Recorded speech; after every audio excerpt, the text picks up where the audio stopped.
Ladies and gentlemen, please welcome the next President of the United States, President Donald J. Trump.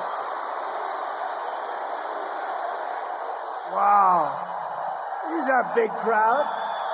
This is a big crowd. Thank you very much, everybody. Thank you very much, everybody, and a very big hello to New York and a place called Long Island, which I know very well. And I'm thrilled to be back in the state I love with thousands of proud, patriotic New Yorkers who are really the heart and soul of America. We know that. And the reason I'm here is because it hasn't been done in many decades. It hasn't been done for a long time, but we are going to win New York.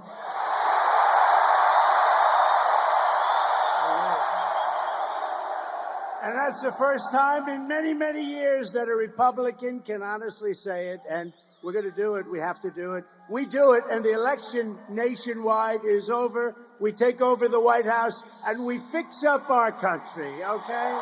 We fix up our country. So as you know, 3 days ago, there was yet another assassination attempt on my life. I didn't know I was going to say that. It was the second one in 8 weeks by a violent radical left mobster. This evil would-be assassin got within a few hundred yards of where I stood, but thankfully, our outstanding Secret Service agent, and they are outstanding, spotted the barrel of his rifle in the bushes. Can you believe that? Can you believe that? He saw a barrel of a big, this was a big barrel. This you don't want to even talk about, AK-47. But he saw the barrel coming out a little bit out of the very lush bushes, and he took fast action to stop the gunman before I even entered the line of sight. And I want to express my thanks to the U.S. Secret Service, who was there that day, and to all of the sheriffs and law enforcement down in Florida, they're heroes who helped to apprehend the attacker. And by the way, you possibly heard the story. So the secret agent, service agent, pulled out the gun and started shooting. He said, a barrel. He didn't talk like a lot of people. They talk. How are you, sir? What would you like to talk about? Would you like to talk about the weather? No, he pulled out the gun and he started shooting at him. And the villain, no, but think of this. This could only happen with a woman because men aren't smart enough. I hate to tell you, fellas. So he dropped his gun. His car was a block away, and he started running because they had him. And he was running. And a woman driving a car innocently said, he looks like a bad person to me. He looks very suspicious. And she followed him and pulled up to the back of the car and started taking pictures of his license plate. Can you believe it? And she took the pictures of his license plate, perfect, beautiful pictures like a professional photographer, and sent them to the sheriff and said, I just looked at a man. There was something strange going on. Who the hell would do that, right? Only a woman. Only a woman. Right. Then I asked the sheriff today, I said, so Sheriff, if you had 1,000 events, how many people would have done that? Man or woman, how many people would have done that? Followed him, taken pictures of the license plate and also the type of truck that he was driving. He said, maybe none. So she's a hero. I got to meet her. And because of that, they were then able to catch him in a very speedy drive down the various highways in Florida, but they got him, and they got him fast. But I think it's incredible. So the agent and that wonderful woman, and with all of my heart, I thank you all for your incredible valor. What you've done is incredible. What the people of our country and law enforcement does in this country is incredible. Tonight, let me also deliver a message straight to Kamala Harris. Have you heard of her?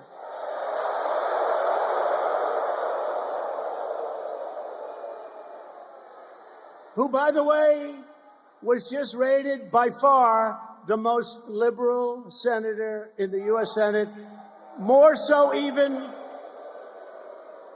further left than Bernie Sanders and Pocahontas. Pocahontas. She's more so. Elizabeth Warren, she's more left than Bernie Sanders or Elizabeth Warren.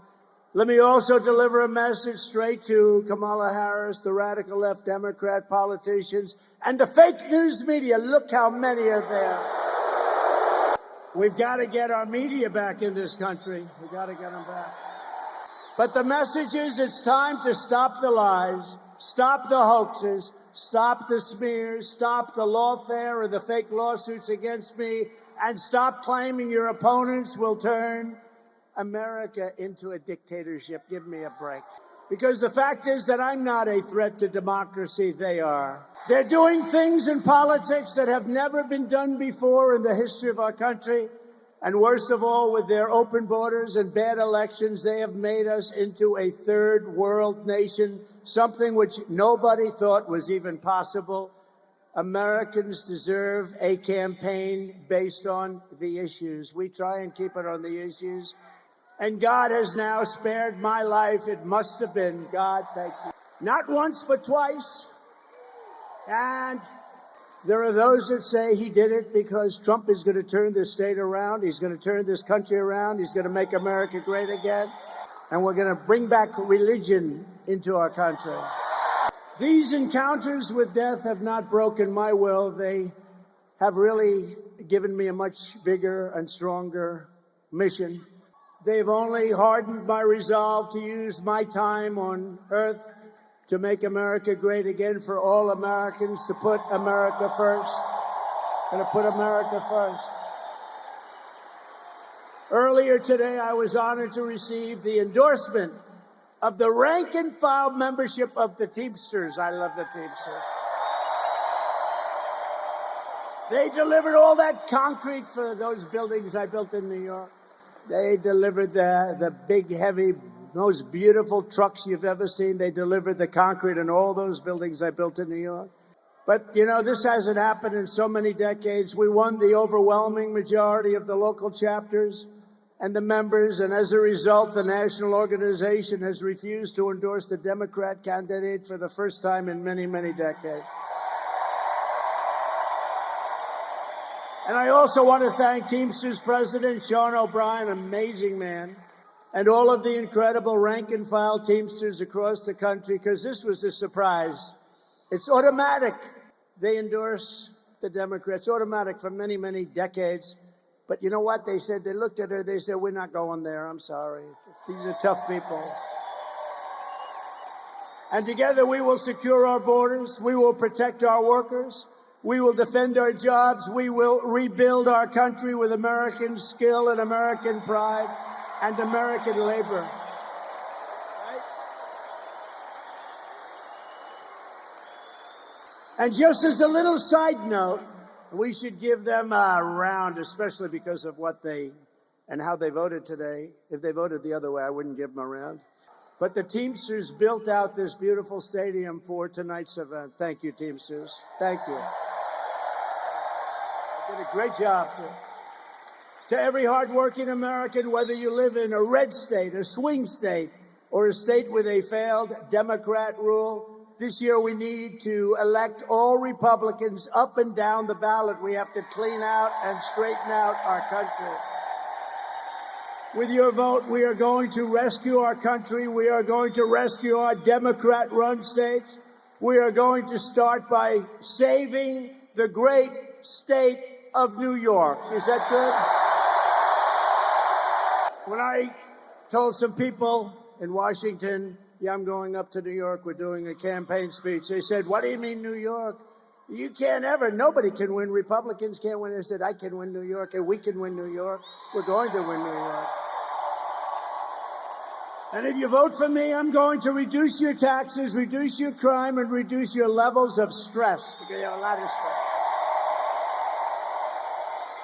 The only thing that I will increase are your incomes, and your love for your state will come roaring back again.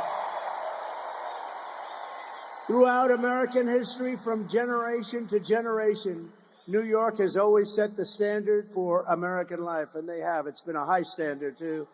Our cities were the center of business, arts, culture, our streets, ports, waterways, and they were the arteries of American commerce. They were absolute arteries.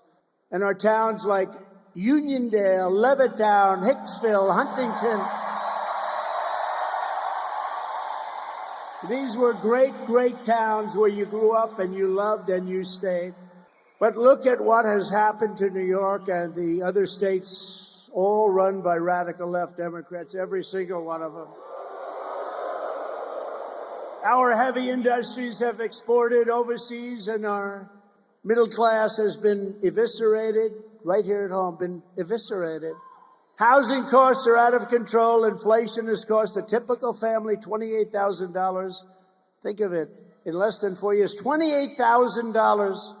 And we filthy encampments. We have horrible, disgusting, dangerous, filthy encampments of junkies and homeless people living in places that our children used to play Little League baseball, which they don't get to play very much anymore, do they? Over the past 3 years in New York City, there has been a 29% increase in robbery, a 36% increase in felony assault, a 42% increase in grand larceny, a 75% increase in carjackings. Did you buy a nice car lately?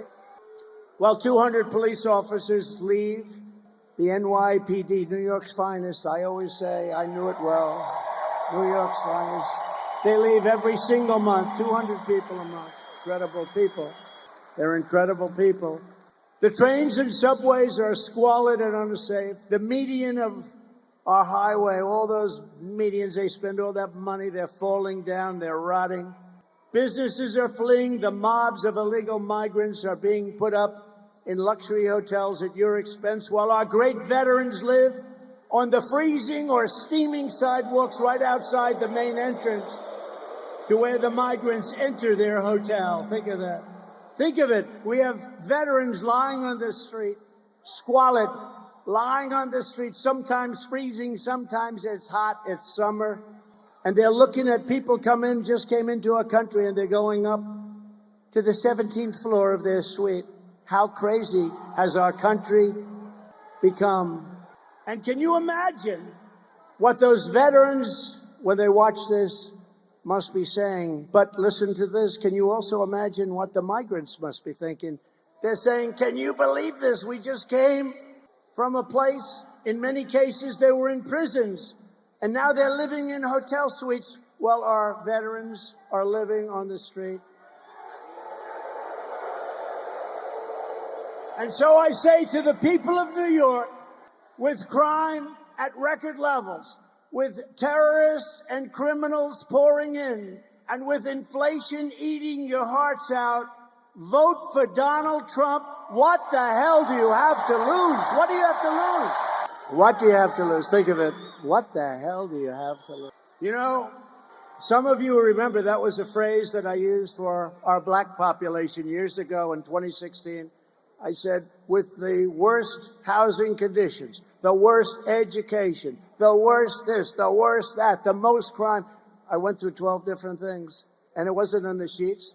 And I'm saying, boy, that's really terrible. And I said, and I was at like 2%, not too good. And I said to the black population gathered in front of me, vote for Trump. What the hell do you have to lose? I said that, same thing. And you know what happened? I got eviscerated when I went backstage. But I'm not like Biden where he takes, I fight back with my people. Remember, we still signed the check. They said, sir, that's a terrible thing to have said. I said, when you said, what the hell do you have to lose? It's terrible, it's demeaning, it's horrible. I said, but it's true. You know what happened? The next day, I picked up 10 points with the black population. And now, because of all we've done, we're at the highest level of black support in the history of the Republican Party.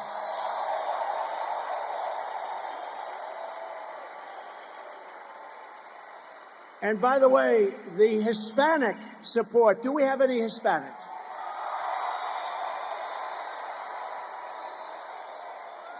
The Hispanic support is off the charts, and they don't know what the hell to do about it. It's off the charts. And we just had some great polling come out. I think the most accurate poll over the last 8 or 9 years was Rasmussen. They just came out with a poll that we're 5 up. We're 5 up. 5 up. We should be 35 up, to be honest with you. But, you know, some people can't break an old habit. That's really what it is. So I say to you, vote for Trump, and I will turn it around very quickly with 4 more years of Kamala Harris. New York State will be like a third world nation if it isn't already. It is. I think it is. With Trump, the Empire State will once again be the envy of the entire world. We will have no crime, only success. And unlike your current radical Democrat regime, I'm not driven by partisan ideology. I'm driven by results, and I'm driven by New York common sense. It's common sense, right? Right? It's common sense. You know, I like to say the party, this is a great party. I like to say the party is really, you know, we're conservative and all that, right? Who knows? You know what we are? We're really people with common sense. We need walls. We need good elections. We want low taxes. We want great police officers that are well taken care of. We don't want to defund the police. We're the party of common sense more than anything else. And it's picked up a lot of steam. It's true. My first week back in the Oval Office, I will clean up and call up your governor and mayors all across your state, and I will tell them it's time to work together. They're largely Democrats. It's time to work together for the good of the people. Going to do it. And despite all of the persecution I've endured from the corrupt judicial system in New York, it's a corrupt system.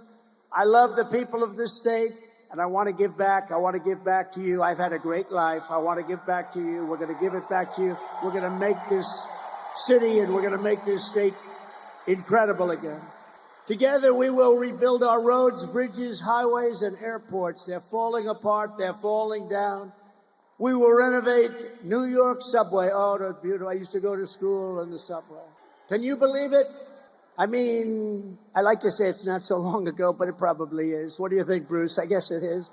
But my parents would drop me off at a subway, and I'd go to Union Turnpike, or I'd go to wherever They had no fear that I was going to be disappearing. They would take me to a subway, put me on and say, bye, darling, bye. If you do that today, you have about a 75% chance that you'll never see your child again. What the hell has happened here? What has happened? We will renovate the New York subway so that the greatest city in the world finally has, again, the greatest transit system anywhere in the world. You have the basics. We have to clean it. We have to take care of it. We have to give it a little love. And we have to get the criminals the hell out of there. We will once again support our incredible police officers, New York's finest. You know, I've got the support. To me, this is so important. I think to you, it's every single police group in the nation is supporting me. The other day, the Fraternal Order, it's the largest. They gave us 400,000 police, and they gave us a unanimous endorsement. We have it from everybody. We have it from everybody. We will work with the mayors and the governor to rebuild your defunded and depleted police forces, including New York's finest and NYPD. Look, I know so much about, I love New York's finest. I used to be in Brooklyn. I had an office with my father in Brooklyn. And we used to go in Brooklyn to a White Castle. Did anyone ever hear of it? And my father would say, no, that's the best place. Only 12 cents a hamburger. Remember? 12 cents. Bruce, we had Bruce. How good is Bruce? Bruce Blakeman, one of the greats. He won in an upset. You know, this is a Republican. He ran a couple of times. You couldn't beat this hoax of Democrats. He ended up winning. He's done such a good job. He's now unbeatable. They don't even run anybody against him. Great. Great. Really great. We got a lot of them. Joe Cairo's here. Joe, are we going to win, Joe? What do you think? Joe Cairo. Don't mess with Joe. Right, Joe? We love you, man. Your family's great, too. But I will stop the Kamala crime wave, and we will do everything we can. We're going to get these violent criminals behind bars. We're going to get them out of our country. We're going to take them back to the country from which they came.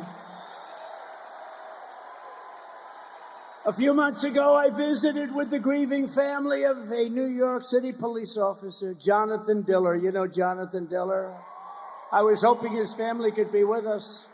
He was just 31 years old, gunned down during a traffic stop by a vicious thug, leaving behind his incredible wife, Stephanie, and family, their one-year-old son. What a son. And are you here? Are they here? They could be here. Is Stephanie here? Because, you know, it was a bond, and she was so great, and I think she's here. It's hard when you have 19,000 people. And Stephanie, unlike a lot of my friends, doesn't want adulation. Honestly, what she wants more than she wants her husband back. That's what she wants. She doesn't want adulation. I have other friends. You'd find them. I have other friends. If you said their name, they'd be jumping up. Here I am. Here I am. Stephanie doesn't want that. What a great family. What a great family, and what a great guy he was. The criminal charge was savagely murdering Officer Diller, was previously arrested by the NYPD 21 times, right? 21 times, Bruce. And the accomplice driving the car had been arrested 14 times, but he was actually much worse. He was more vicious. 14 times, but he was actually far more vicious. This is the kind of story we hear every single day under radical Democrat policies like cashless bail, cashless bail. You kill somebody, and you're out on the streets in 2 hours. Cashless bail has been a disaster for our country. Kamala Harris wanted it no matter where she went. She boasted about being the leader of the movement of cashless bail, just like she led the effort to defund the police. You know, she was the leader of the effort to defund the police, and now she's running for president. But a little while ago, like everything else, no fracking, no this, she changed her mind. Now she says she likes the police. She can't say love, but she says like. She's made a lot of progress, but you know the first thing that would happen is she will go to defunding the police, if that's even possible to think about. But when I get back into the Oval Office, the madness ends and the law and order is going to return to our country. A fully reformed Federal Department of Justice will deliver massive public safety funding for New York and other Democrat-run cities that are under siege. But in exchange, they will give our police back their protection and their respect. We are going to take care of our police, and we're going to respect our police. Everyone here does. I tell the officers all the time, you have no idea how the people love you, but sometimes they don't feel it because of what the Democrats do to them.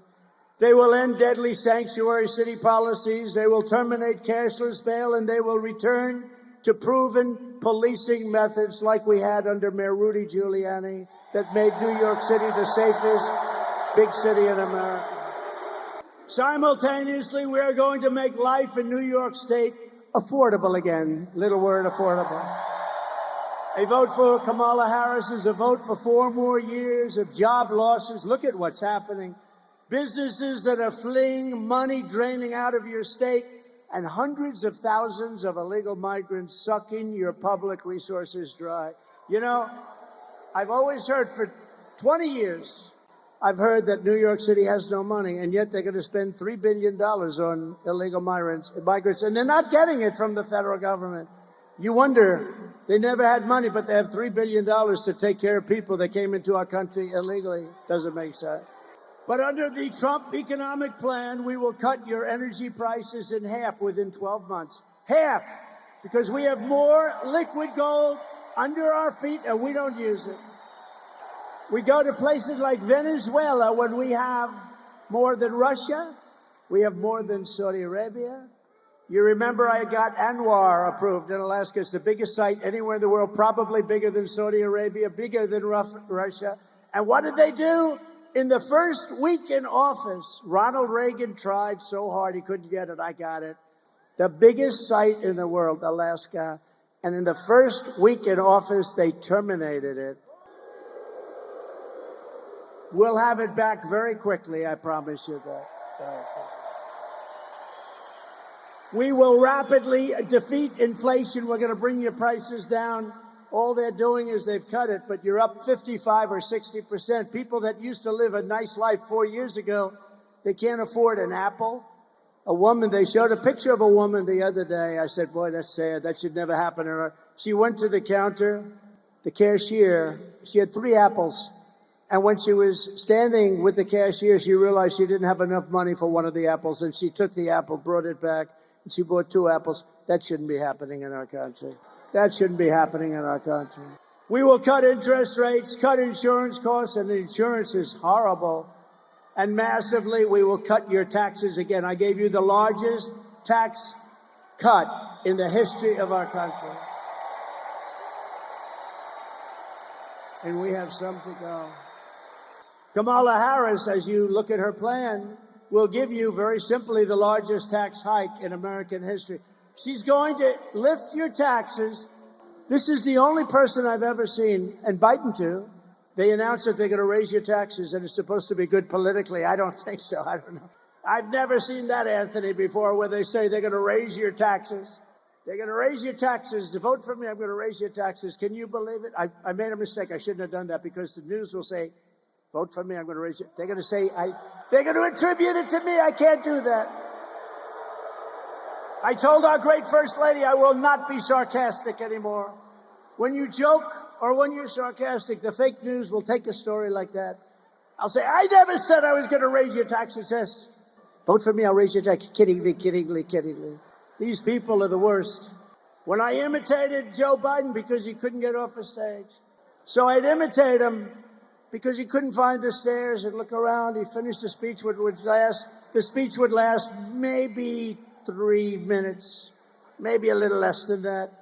And then you want to get off the stage, and it always go like this. But you remember, we're not running against him. We're running against somebody who's actually much worse. Ready?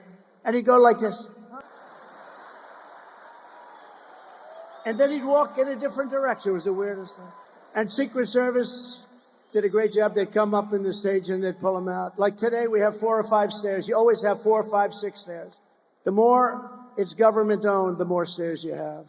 But you always have a lot. So I said to our great First Lady, who can draw a crowd? Did you watch me tonight on television, First Lady? People love our First Lady out there. Go out and get a book. She just wrote a book. I hope she said good things about it. I don't know. I didn't. So busy. She just wrote a book called Melania. Go out and buy it. It's great. And if she says bad things about me, I'll call you all up and I'll say, don't buy it. Get rid of it. No, but she said to me, I said, baby, did you see the crowd? We had 18,000 people. We could have filled it up 3 or 4 times. Bruce Blakeman said to me, if we went to a stadium or a park, we would have had 100,000 people or more. So I'd call up my wife and I'd say, baby, who could draw crowds? Nobody can draw crowds like me. Nobody, not even close. I'm the greatest of all time, maybe greater even than Elvis, because Elvis had a guitar. I don't have a guitar. Elvis had a guitar. I don't have the privilege of a guitar. But I'd say, baby, who could do it like me? Nobody can do it like me. How great am I? And she'd say, and she'd say, I'd say, how great was the speech? Not how good. How great was it? And she'd say, it was good, but your hair looked terrible tonight. Or the worst ever. So I said, how good was it, First Lady? And she said, it was good, but you couldn't find your way off the stage. I was imitating Biden, and they said I did it. I couldn't find my way off the stage. No, so you can't be sarcastic. Sarcasm with the media doesn't work, okay? It doesn't. So I've given up about 90% of it. I got all my friends here. Anthony, stand up. Anthony Lomangino, one of the greats of all time. He said, I have a big business problem. What? I have too much cash. I don't know what to do with it. I said, I've heard of worse problems than that, Anthony, right? He's doing good. He's a great man, great businessman, and a great person. Kamala wants income tax hikes, small business tax hikes, capital gains tax hike. How about the capital gains? She wants a tax, unrealized capital gain. That means she wants to give you a capital gain even if you have stock. She wants to give you a capital gain even if you didn't sell it. You know, I know a lot of people, they're very rich, but they don't have cash. They're rich, but they don't have cash. A lot of them, you know, it's like that. Farmers are like that. They have great land, great everything. They make income, but they don't have cash. And you know what I did for farmers and small business and the tax hike? And nobody talks about this. I got rid of the estate tax, so that, or the death tax, as they would call it, so that when you die and you pass it on to your children who you love, if you don't love your children, then it's not going to do you any good. And there are those. Does anybody in this incredible arena, they did a nice job, by the way, fixing it. I remember the old one. Does anybody in this incredible arena not love their children? Who in the arena is rich and will not leave their money to their kids? Because if that's the case, then what they did for you doesn't mean anything. Do I have any hands? 20,000 people and I have no hands. Okay, who wants to leave their money to their kids? That's good. Well, you know, in the old days, you'd leave the money to the kids, and what would happen? The kids would have to go out and borrow money. They'd lose everything. They had to borrow money from a bank at a high rate of interest. Now they don't have to do that anymore. Now you can leave your farm, you can leave your small business to your kids, but Kamala wants to end that. She wants to end it. She wants to raise your tax to a level that nobody's ever heard of before, and it's crazy. We will go in to a depression. I thought this was a wise guy coming up. This guy, I thought, I'm getting ready. I'm going like this. You know, I got a little bit of a yip problem here, right? That was amazing. I was all ready to start duking it out. I felt like my man in the front row here. Stand up, will you please? This is the toughest man. You know him? Do you all know? I'm going to introduce you later so you can sit. He's the toughest guy. If somebody walked on the stage, he wouldn't be afraid. He would already be attacking the poor guy. Yeah, that was interesting, wasn't it? It's the first time that's ever happened, I think. Is he new to the game? I think so. By contrast, I will cut taxes for families, small businesses, and workers, including restoring the SALT deduction, saving thousands of dollars for residents of New York, Pennsylvania, New Jersey, and other high-cost states. Going to restore SALT. Jobs and factories will pour back into New York. I know how to do it better than anybody's ever known how to do it, and we can do it so easily. Wages will soar, the cost of living will fall, and I will deliver the greatest economy in the history of the world to our country, and one of the greatest economies in the history of New York State. And a key part of restoring safety and saving our economy is stopping the invasion at the border of our country. It's crazy. Under border czar Kamala Harris, you know, she was the border czar until she started looking at this situation, until the coup. I say until the coup because it was a coup. But she was a border czar. Now she said, I was never the border czar. You know what? Give her that. But she was in charge of the border, and the border is the worst run border in the history of the world. There's never been a border like this. 21 million people, illegal aliens are coming in from all over the world, from prisons and jails, from mental institutions and insane asylums. Many tourists are coming in just to watch. Did you ever see this? You have tourists that line up to take pictures of it. They usually turn out to be the fake news, and the pictures are so bad they never show it. You know, the fake news never, ever talks about it, but we have massive numbers of terrorists coming in to our country. You have everybody coming in. We have people that can't speak the language. The great Tom Homan told me the other day, great guy, central casting guy, great guy. He told me the other day, last month, they figured it out for the last 12 months, 168 different countries came in, represented, and came into our country. Hundreds. Most people don't even know you have that many countries. You actually have over 200, but most people don't know. But I want to be known as one thing. In 2016, I probably won because of the border. I did a great job. I cleaned it up and the border was good. And in 2020, even though I got millions and millions more votes, they said, sir, if you get the same number of votes as you did in 2016, 63 million, sir, you cannot lose. I got millions more and I lost. But you know what? We're going to have the greatest win in history when we pull this one off. It's going to be legendary. But in 2020, my people would say, sir, it doesn't help for you to speak about the border. Nobody cares. I said, I want to speak about the border. I did a great job. Sir, nobody cares. It's true. I talk about the border. Nobody cared. But now they care. Because now the border is 25 times worse than it was in 2016. Now the border is not even believable what's happening. And I want to be known as your border president. I'm going to be known as your border president. And Kamala will be known as your invasion president. Just let them all come in. Let them all come in. Now, we got to save our country. Our country's going down. If you look at what's happening with the Venezuelans taking over, I mean, they're taking over large pieces of real estate in Colorado, and you have a Democrat governor who's petrified of them. He's afraid. I've never seen anything like it, and he doesn't want to talk about it. They've taken over your buildings and your land. You got to do something about it. That wouldn't happen with Bruce Blakeman, I can tell you right now.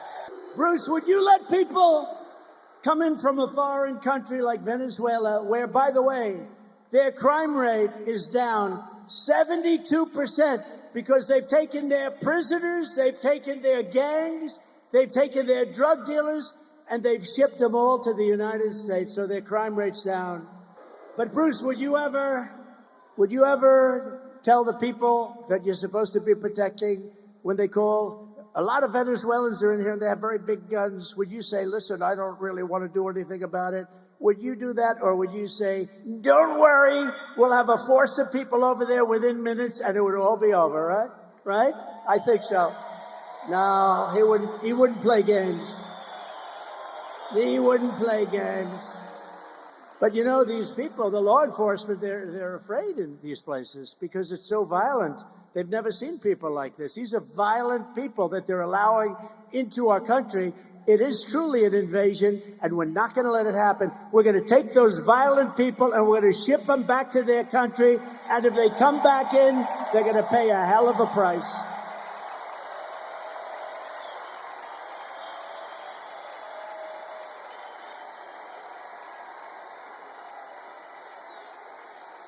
Thank you. We have no choice. We have no choice. It's not like, you know, this is not sustainable by any country. This is not sustainable. How about in Springfield, Ohio? They had 32,000. This is a little beautiful town. No crime, no problem. 32,000 illegal immigrants come into the town, 32. So they almost doubled their population in a period of a few weeks. Can you believe it? And you know what? They've got to get much tougher. I'm going to go there in the next 2 weeks. I'm going to Springfield and I'm going to Aurora. You may never see me again, but that's okay. Got to do what I got to do. Whatever happened to Trump? Well, he never got out of Springfield. I'm leading in Ohio by like 15 points, a lot. And we're going to take care of Ohio, and we're going to take care of Colorado, and we're going to take care of every single state in the union. They're all under siege. A lot of people don't talk about. But think of this. So the mayor of Springfield, and I think he's a very nice person, but instead of saying we're getting them all out, we're getting them out, he says very simply, we're hiring teachers to teach them English. Can you believe it? We are hiring interpreters. So when they go to school and take the place of our children in school, we have an interpreter. Each one will have a private interpreter. What the hell is wrong with our country? No. We're getting them out of our country. They came in illegally. They're destroying our country. We're getting them out. They're going to be brought back to the country from which they came. I will protect our country. I will protect our country. Think of it. She will surrender our country. That's what they're doing. They still refuse to acknowledge that these people have to be taken out. And you start with the stone cold killers, the murderers, the drug dealers. You get them out, and you tell them if they ever come back, big trouble. But let me tell you what you really do. Some of them are so bad you can't take the chance of sending them out because they'll come back. You lock them up, and it's going to be there for a long time. And when they know that, you'll see a whole big difference. As you know, here on Long Island, the open borders policies of Kamala Harris, and it were really her policies, and the communist left, I call it the communist left, have been importing MS-13 gang members by the thousands. I don't know what it is about Long Island, but, I took thousands and thousands of gang members out. Do you remember the story? Remember, I came into the presidency, and MS-13 was on my mind because I saw that in Long Island, two beautiful young girls were walking to school. They were 16 years old, and an MS-13 gang of deviants grabbed the girls and sliced them up into pieces, not with guns. They didn't want guns. They killed the two girls. They sliced them into little pieces, and I never forgot that. And then I found out that things like that are happening all over, wherever they are. MS-13, the worst gang anywhere. The only thing good about that is they make our gangs look like very nice people, I want to tell you. These are the worst people. They're animals. And Nancy Pelosi said, you shouldn't call people animals. That's not appropriate. They're animals. That's the philosophy. And I said, I got to the White House, and I said, they have a lot in Ohio, a lot in every state. And I said, I want MS-13 out of here. They come from various places, a little bit south of Mexico. They come from Mexico, too. And I said, what I want you to do is I want to bring them out. And a general said, sir, I'm sorry, sir.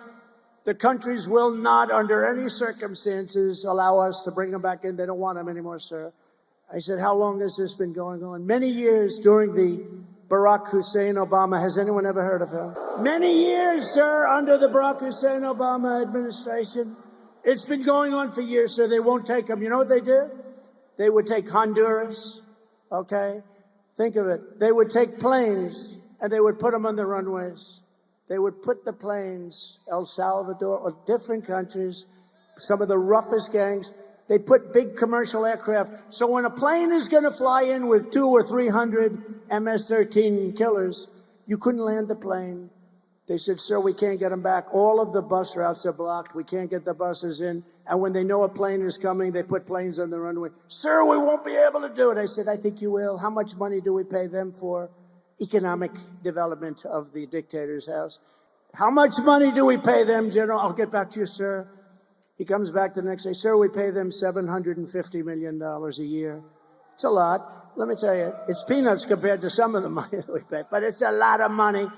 I said, inform these countries that under no circumstances are they getting any money anymore. They're not getting any money. They are delinquent. They're not allowing us to bring back people that they forced into our country through caravans. So they informed them, and the next day I get to the Oval Office nice and early, and I get calls from 3 particular countries separately. Sir, there seems to be a problem or a misunderstanding. I said, yeah, there is a misunderstanding.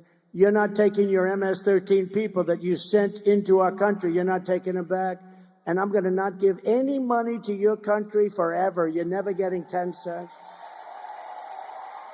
And in all cases, they said something to the effect, sir, it is so bad that I didn't know about this. I wish I would have known about it. We would love to take MS-13 back into our country. We love them very much. We will take them back, sir. And that day, that afternoon, we started bringing them out of our country by the thousands and thousands and thousands. And the worst part of the story is, now, I still didn't pay them. I figured. But now they're getting $4 billion a year under Biden. Biden said, do it. Maybe she knew about it. I don't want to blame her if she didn't. But $4 billion. You know why? Because he wants them to create a beautiful environment so that they say that that's not going to happen. Okay, the money's going to be stolen all over the place. So instead of $750, it's now at $4 billion. An estimated 75% of arrests in Midtown Manhattan and over 60% of arrests in Queens are now illegal aliens. Congratulations. Congratulations. And you know this. In Queens a few months ago, an illegal alien released by Kamala Harris, she was in charge of the border, approached two 13-year-old children with a machete in broad daylight, forced them into the woods, tied them together by the wrists and raped them, injured them terribly, very badly. You know about it. In the Bronx, another illegal alien that Kamala Harris set loose into our country approached a 36-year-old woman while pretending to ask for directions. Ma'am, he said, I'd like directions to someplace. Before he wrapped his arms around her throat, pinned her down on a park bench, and raped her all night and beat the hell out of her. And you know what she said? She said, he didn't rape me, he tried to kill me. That was her expression when the police came. And on Coney Island, a place I know well, just weeks ago, two migrants, Kamala let in, raped a 46-year-old woman with a knife to her throat. She was badly, badly beaten, probably going to live.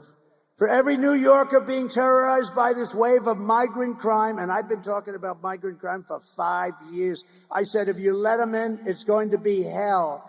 They are vicious, violent criminals that are being let into our country. They're people that their countries who are very smart, they don't want them. That's why all over the world, a lot of people coming from jails out of the Congo in Africa. Where do you come from? The Congo. Where in the Congo? We come from jail. What did you do? We will not tell you. They're coming from the Congo. They're coming from Africa. They're coming from the Middle East. They're coming from all over the world. Asia. A lot of it coming from Asia. And what's happening to our country is we're just destroying the fabric of life in our country, and we're not going to take it any longer. And you got to get rid of these people. Give me a shot. You will have a safe New York within 3 months. 3 months. For every New Yorker being terrorized by this wave of migrant crime, November 5th will be your liberation day. It's going to be liberation because you are living like hell. You're living a life like hell. I will launch a special task force of elite federal law enforcement people, many of whom I already know, that are tough, and charge them with crushing the MS-13 remnants. You know, the problem is I got them out, and now they come back in. They just walk back in like there's nothing to it. But eliminating MS-13 in every foreign gang and organized criminal network opening up on American soil. They're coming in by the millions, not by the hundreds. They're coming in by the millions. Think of it, probably 21 million people. That's probably a low number. We can do all of this and more, but patriotic New Yorkers must get your asses out to vote. How to get up? Get up. Harry, get up, Harry. Harry, get your fat ass out of the couch. You're going to vote for Trump today, Harry. Get up, Harry. Come on, let's go. Let's go, Harry. We got to vote. Got to vote. And I believe we have to vote. You know, it's an interesting thing. Evangelical Christians, they tend not to vote very much. If they did, you'd never lose. Gun owners, I have the total endorsement of the NRA, have had it from the beginning. Gun owners don't vote, meaning they don't vote in a proportion that they should. Very small numbers vote. It's probably rebellion, who knows what it is. The gun owners have to get out and vote. Evangelicals, Christians have to get out and vote. People have to get out. There are some groups that don't vote like they should, and we're going to win. We're pleased to be joined tonight by members of Congress that are really terrific, that are warriors, really warriors. And one of them in particular, I love what she did to that woman at Harvard. Oh, that was not pretty. Elise Stefanik. Where is Elise? Where is she? Where is she? She is so great. Where the hell is she? Thank you, Elise. Boy, she was great. Mark Molinaro. Great. Nick LaLota. Nick. Thank you, Nick. Great job. He's doing a good job. Here's another one doing a good job. I gave him a big endorsement, Anthony D'Esposito. He's doing a great job. Thank you, Anthony. Salt. Salt, Anthony. Remember, fellas, Salt. Brandon Williams, doing great. Thank you, Brandon. Thank you very much. Nick Langworthy, terrific guy. Claudia Tenney. Where's Claudia? Where's Claudia? She's been amazing. Congressional candidates, Mike LePetri. Where's Mike? Thank you, Mike. Good. I heard you leading big. And Allison Esposito. She's a tough one. Allison, thank you. Thank you very much. It's tough, you know, when you have this many people. I'm looking around. Where's one person? Thank you very much, Allison. Beautiful. Senate candidate Mike Sapriacone. Mike Sapriacone. Come on, Mike. Where's Mike? You got to win, Mike. We got to win that one, Mike.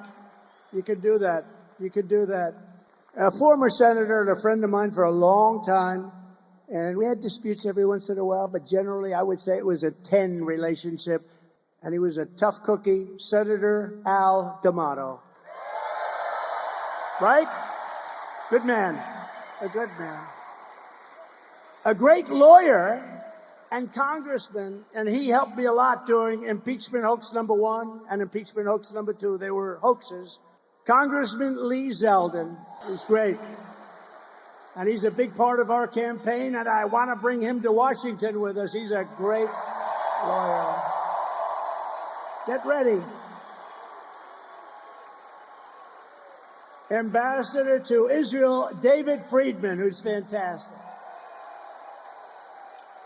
A mayor who was a fantastic mayor, very shy kind of a guy. He took crime. It was terrible. It was at a level that was as bad as today. And he made New York the safest big city in the world. Rudy Giuliani. Boy. Rudy.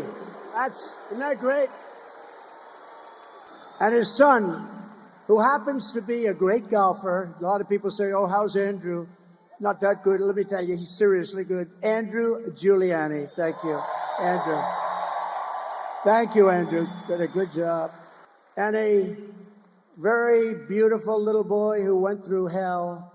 But I brought him some presents. That's why I was late for you today. I brought him presents. I said, Liam, do you think the crowd of 20,000 plus a lot of people outside. You know, we put up big televisions on the back of the building, but that's not like being here.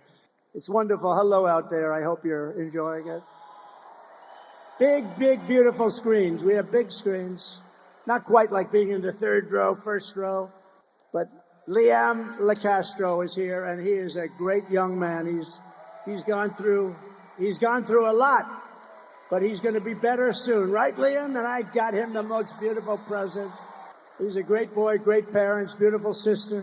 Also with us are members of New York City Firefighters Union, Local 94, the largest in the city. Thank you, fellas. Incredible people.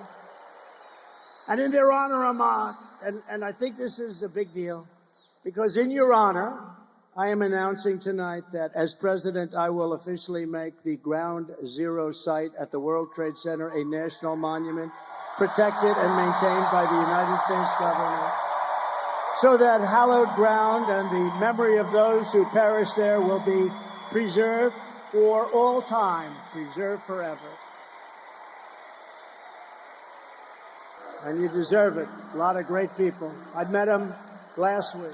Thank you.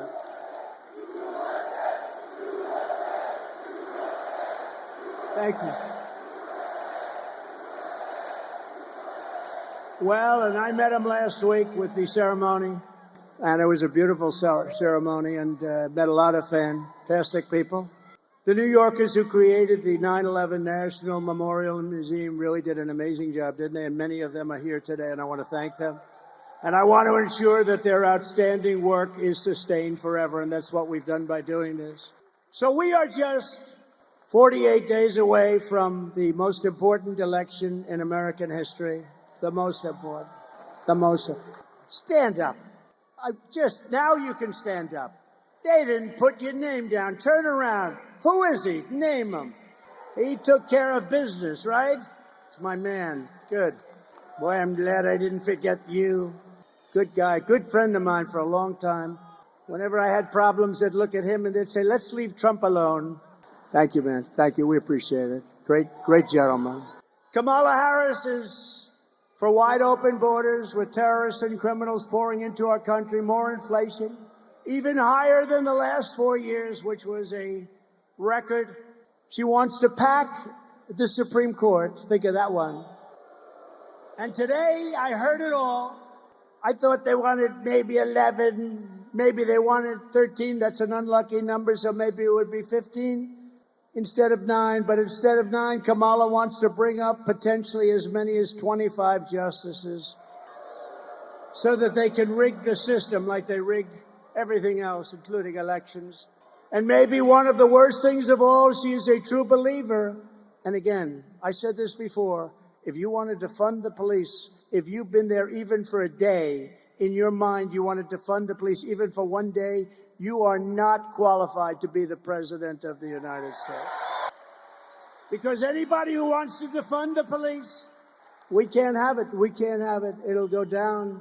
It'll go down. We're not going to let our country fail. It's too great. And you know what? If we don't win this election, it's very possible we'll never have another chance. We have to do it. You have to get out. You have to vote.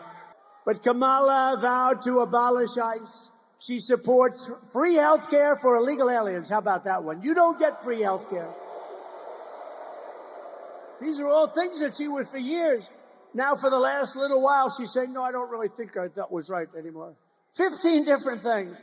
She wants mass amnesty and citizenship for all illegals, which means totally bankrupting Social Security and Medicare. She wants to put illegal aliens into your Social Security and your Medicare system, which guarantees their bankruptcy. She says we must not utter the words illegal alien again or radical Islamic terrorist again. And think of this, during her 3.5 years, to me this is the worst thing I talk about tonight. It's unbelievable. During her period of 3.5 years, she was in charge of the border. She lost more than 325,000 migrant children, many of whom have been trafficked, raped, and many of whom are dead. Many of whom are dead. Think of what that is. That's like Yankee Stadium filled up many, many times. Think of it. Think of it. As California Attorney General, she redefined child sex trafficking, assault with a deadly weapon, and rape of an unconscious person. I'd never heard of this. Rape of a very unconscious person as totally nonviolent crimes. She vowed repeatedly to ban fracking. She imposed a natural gas export ban that is crushing the state of Pennsylvania. I'm way up in Pennsylvania, by the way. This helps. She's not going to let, the day after the election, all of these things come back. I hope you know that. She praised the idea of a tax rate of between 70 and 80%, and her only idea for solving inflation is to impose communist-inspired price controls, which have never worked. She pledged to abolish. Does anybody here have private health care? You worked hard. She wants to abolish anybody that's worked hard and made some money, private health care, no more private health care, and force everyone into a socialist government-run health care with high taxes and deadly wait times. And she even endorsed free sex change operations for illegal aliens in detention, all at taxpayer expense. Now think of that one. They come into the country illegally and they say, I want to change my sex. Oh, that's okay. She's totally in favor of it. I'm sure she'll deny it now, but that's what she is. In 2021, Joe Biden tasked Kamala Harris with bringing broadband to rural America. Rural America was dying for it and gave her $42 billion to do the job. 3 years later, right now, not a single home has been connected to broadband. Everyone's saying, what happened to the money? $42 billion, not one home. And in the Midwest, you read this, in the Midwest, they built 8 charging stations. That's like a gas pump with electricity, right? 8. They spent $9 billion to build 8 charging stations. Other than that, it really works well. I will end the electric mandate on cars immediately. And I have to say this, look, Elon Musk is great. He's a great guy. And he makes a great car. And as strong as I am on this, because I think they're incredible, but it's limited. Some people want them and some people love them. I think they're incredible. And he makes a great product, maybe the best product I hear. And he understands this. Some people have to go far distances. Some people don't want the additional cost. Some people don't want their car built in China. Electric cars will be built in China. I'm going to bring back the auto industry. We're going to have gasoline-powered cars. We're going to have hybrids. We're going to have electric cars. We're going to have everything. The new one is hydrogen. I heard about that the other day. Hydrogen. There's one little problem. If it blows up, you're dead. It's great until one day there's a little bit of a problem, Anthony, and it blows up. And when that happens, it's not a pretty picture. So I think I'll take a pass on that one if you don't mind for a while. And just today, 3 agencies of the Kamala Harris and Joe Biden administration, the FBI, the Office of the Director of National Intelligence and Cybersecurity and Infrastructure Security Agency, they just released a report confirming that Iran actors hacked into the Trump campaign's email accounts and in turn sought to give the hacked materials to the Biden-Harris campaign. They gave them all of the materials because Biden is working with Iran, and Iran doesn't exactly like me because they were ready to make a deal, except we had an election that was rigged and stolen. And look at what's happening to our world now. But no, Iran hacked into my campaign. I don't know what the hell they found. I'd like to find out. Couldn't have been too exciting. But they gave it to the Biden campaign. I can't believe it. Oh, yes, I can. But this is really foreign election interference. This is real election interference, not the phony crap that they've been trying to pin on me with Russia, Russia, Russia for years. Whatever happened to Russia, Russia, Russia? Remember the 51 intelligence agents? They said, no, no, the laptop from hell. It's Russia. No, it was Hunter. It was Hunter. Remember that? We had to go 2.5 years, and then they finally said, all right. The Mueller, remember Mueller? He said, in millions of phone calls, Trump didn't make one to Russia. They went through every phone call I made. Can you imagine? In millions of calls, not one call to me. And a lot of people apologize for that, but not enough people apologize. They wasted time and money. They spent hundreds of millions of dollars going after me, and they got nothing. They got nothing. But we cannot allow this insanity to continue anymore. That's why less than 2 months from now, we are going to tell Kamala that we've had enough. Kamala, you've been a terrible vice president. You will be an even worse president. We're not going to take it anymore, Kamala. Kamala, you're fired. Get out. You're fired. We're not going to take it anymore, Kamala. That was a little line from The Apprentice, which I'm sure you haven't seen. What a great show. Was The Apprentice good or what? From the moment we take back the White House from Kamala Harris, I believe we are going to have the 4 greatest years in the history of our country. Starting on day 1, I will seal the border and stop the migrant invasion, an invasion like no country has ever seen before. We will stop it immediately. We will carry out the largest deportation operation of criminals in American history. We're getting them out of our country. We will make America the dominant energy producer in the world by far. We have more than anybody else. And we have more. Think of it, we have more than Saudi Arabia. We have more than anybody else, especially when you add Anwar in Alaska, which we will reinstitute immediately. We're going to use it along with growth. We are going to grow to start paying down our debt. We have $35 trillion in national debt. We were all set to do it. And then we got hit by COVID. We had to focus on that. And then we gave back. You know, I got great marks on the military. We took out ISIS, wiped out ISIS 100%. We did it in 4 weeks. It was supposed to take 4 years, 5 years. And I got great marks in the economy. Never got great marks in COVID because they didn't want to give them to me. But the fact is, we did an unbelievable job. Nobody knew what the hell it was. It came from China. It came from the Wuhan lab. I said all these things. And we did an unbelievable job, and we handed over a country whose stock market was higher than it was just prior to COVID coming in, and amazing. But we did have to focus on that. Think of what China did to us. The world has $60 trillion and millions of people dead over that disaster. Think of that. The whole world. Even China suffered very much. They suffered at the end more than almost anybody. I will turn the United States into a manufacturing superpower more than it has ever been before. We're going to bring back the car industry. We're going to bring back the car industry. Other countries that make us pay a tax to do business with them will be charged the same tax when they send their product into the United States.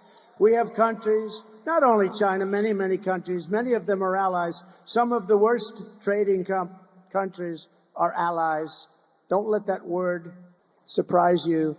They're allies, they're friends of ours, and they take advantage of us horribly on the military with NATO and on trade.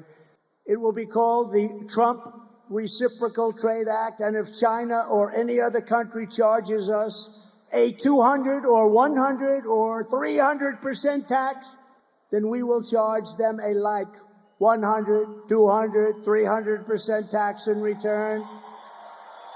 You charge us, we charge you. And my message is very simple. Make your product right here in Uniondale. Make your product in America. Make your product in America and only in America. And if you do that, Bruce, you won't have to pay a tax. And they'll be coming in here like you wouldn't believe, right? The worst that happens, we'll take in a lot of money, but we don't even want that. We want them to make their product. We're going to bring back the auto industry. Right now, China is building some of the largest auto plants in the world, and they're building them in Mexico. And they think they're going to build these massive plants, literally the biggest in the world. They're going to make millions of cars and sell them without tax across our border. We will put a tariff on all of those cars to a point where they won't be able to sell them, because we want them to build their plants in the United States and hire many of the people in this audience, and that's what's going to happen. And we also have something that's basic, but wow, people said, you're really smart. Where the hell did you think of this one? No tax on tips. So if you're a waitress, a caddy, a driver, but maybe better, no tax on overtime. And we'll get it done. We'll get it done. Unlike him with student loan debt that went nowhere, just to talk. We get it. I get it all done. Remember what they say, promises made, promises kept. That's me. And ready?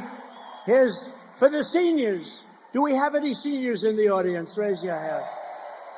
You ready? No tax on Social Security benefits. No tax on Social Security benefits. And you know why you deserve it? Because you lived like hell with the highest inflation probably in the history of our country, and you couldn't make ends meet. Now you're not going to have to pay tax on your Social Security benefit. And I will always protect Social Security and Medicare, and they won't. They're going to destroy it. They're putting the migrants all over the place, including there. And while working Americans catch up, we're going to put a temporary cap on credit card interest rates. We're going to cap it at around 10%. We can't let them make 25 and 30%. We will terminate the Green New Scam and spend trillions of dollars. We're going to take the Green New Scam, one of the greatest scams in the history of our country. Remember when they used to say global warming? They don't say that anymore. They say climate change because the planet's actually getting cooler. Climate change, Chuck. Climate change is different. Just Chuck Zito. Oh, I feel safe with him in the front row. Are you afraid of climate change, Chuck? Because now it's no longer global warming because that wasn't working so well, because it was getting cooler. Now it's climate change because that covers if it's warmer, it's cooler. We're going to take all of that money, we're going to take it, and we're going to rebuild. We're going to take this money from the Green New Scam. It's a Green New Scam, one of the greatest scams in history. And we're going to spend it on roads and bridges and real infrastructure. And we're going to pay down debt. not fake infrastructure that's caused massive inflation and has no benefit whatsoever for our country. And I will settle the war in Ukraine. I got along very well with Putin and Zelensky. And I will end the chaos in the Middle East. A vote for Kamala Harris is a vote to obliterate Israel. That's what's going to happen. Israel will not exist in 2 years. And by the way, we are closer to World War III right now than at any time during anybody's life in this beautiful room. I will stand with Israel and we will return a thing called peace through strength. And we're going to get it settled. We're going to get it done. We're going to get it done. We're not going to have war in the Middle East. We're not going to have war with Russia and Ukraine. You know, when I was there, we didn't have any war other than ISIS. I finished them off. We knocked out al-Baghdadi, the founder of ISIS. Think of that. We knocked them off. It was supposed to take 4 to 5 years. I did it in 4 weeks. General Raisin Kane, what's your name? Kane, sir. What's your first name? Well, they call me Raisin. I said, your name is Raisin Kane. That's the general I was looking. He did it in 4 weeks.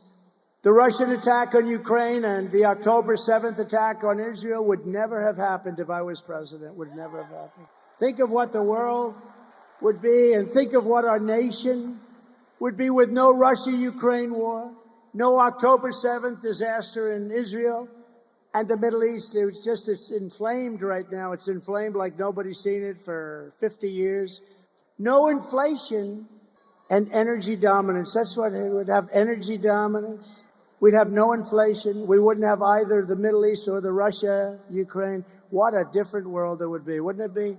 We can't let them cheat on elections anymore. We can't let it happen.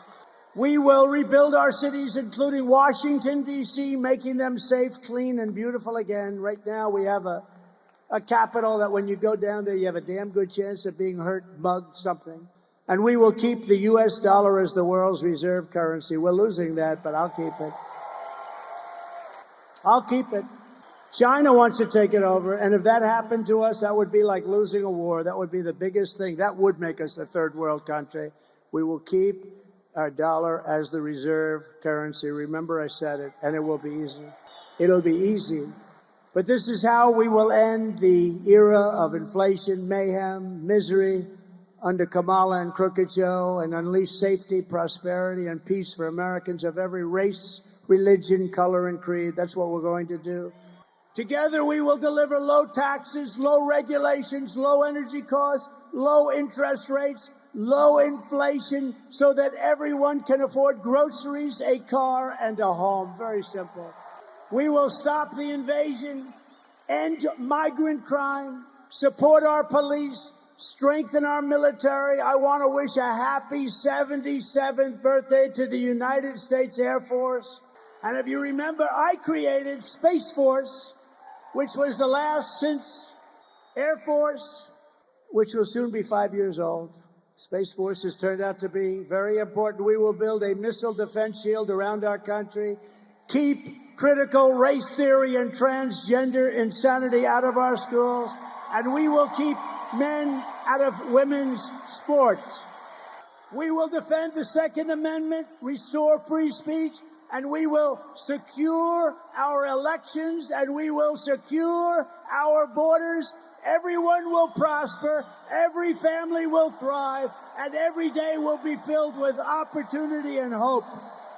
We must defeat Kamala Harris and the crooked Democrats, and we must stop her country-destroying liberal agenda once and for all. So get everyone you know and vote. We want a landslide that is very simply too big to rig. Too big to rig. Right, Bruce? Too big to rig. Joe, too big to rig. Too big to rig, Joe. I think we can do that, too. On November 5th, we will save our economy. We will rescue our middle class. We will reclaim our sovereignty and restore our borders. We will put America first, and we will take back our country, because together we will make America powerful again, make America wealthy again, make America healthy again, make America strong again, make America proud again, make America safe again, make America free again, and we will make America great again. Thank you very much. We love New York. Love New York. Thank you. God bless you all. Nice seeing you.